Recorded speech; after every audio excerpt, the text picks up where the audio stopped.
حاضرین، آج ہم سب پھر ایک فرش عزائے حسین پر جمع ہوئے۔ حسین ابن علی کے سلسلے کی مجلس شہدائی حسین کے ایصال ثواب کے لیے۔ مجھ سے یہ کہہ کر اعلان کرایا گیا تھا کہ ایک نوجوان ہے جو علیل ہے، اس کی صحت کے لیے دعا کرا دیجیے۔ جب میں شاہ نجف میں ممبر پر تھی، میں نے اس وقت مولا علی سے فریاد کی تھی کہ اپنے چاہنے والوں پر رحم کیجیے گا۔ شفا لفظ شفاعت سے بنا ہے، جس کی ذمہ داری حضرت ختمی مرتبت صلی اللہ علیہ وآلہ وسلم کے سپرد ہے۔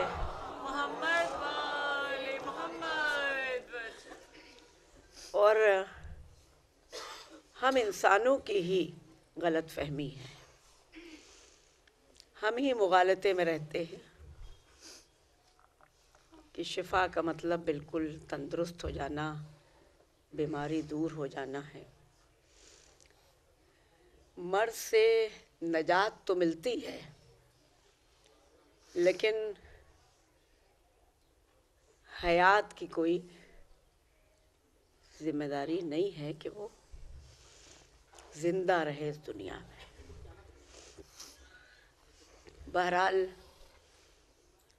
میں ایک ایسی تقریر کی ذمہ داری لیے بیٹھی ہوں جہاں سمجھ میں نہیں آتا کہ کس کو کیا کہہ کے کیسے تسلی دوں۔ ہر آنکھ اشک بار ہے، ہر رشتہ تڑپ رہا ہے، متعلقین، عزیز، اقربا، دوست، احباب کا مدح کرتے ہوئے، تعریف کرتے ہوئے زبان نہیں تھک رہی ہے۔ تو ان اہل خاندان کے دل کو سمجھنا بڑا مشکل ہے کہ جو کسی ماں کا بیٹا، کسی بہن کا بھائی، اپنی زوجہ کا وارث و شوہر، اپنے بچوں کا باپ، ہر انسان اپنے رشتے کو رو رہا ہے، ہر انسان۔ اور ابھی میں نے یہی کہا نیچے بیٹھ کر، ہوتا تو یہی ہے کہ جو چلا جاتا ہے کم عمری میں، اس کے لیے کہتے ہیں ابھی جانے کے دن نہیں تھے، ابھی جانے کے دن نہیں تھے۔ یہ ہم آپ کہہ سکتے ہیں کہ جانے کے دن نہیں تھے۔ کربلا کی تاریخ ہمارے سامنے اسی لیے پیش کی گئی ہے کہ قربانی کے لیے اور اللہ کی طلبی کے لیے عمر کوئی شرط نہیں ہوتی ہے۔ جہاں 90 برس کے حبیب ہیں، وہاں 18 برس کے علی اکبر ہیں، وہاں 6 مہینے کے علی اصغر ہیں۔ تو کربلا ایک ایسی مکمل مثال ہے کہ جہاں ہر ایک نے قربانیاں دی ہیں کہ جب تمہارے اوپر کوئی مصیبت گزرے، کوئی سانحہ ہو، تو کربلا کو یاد کر لینا۔ اب میرے سامنے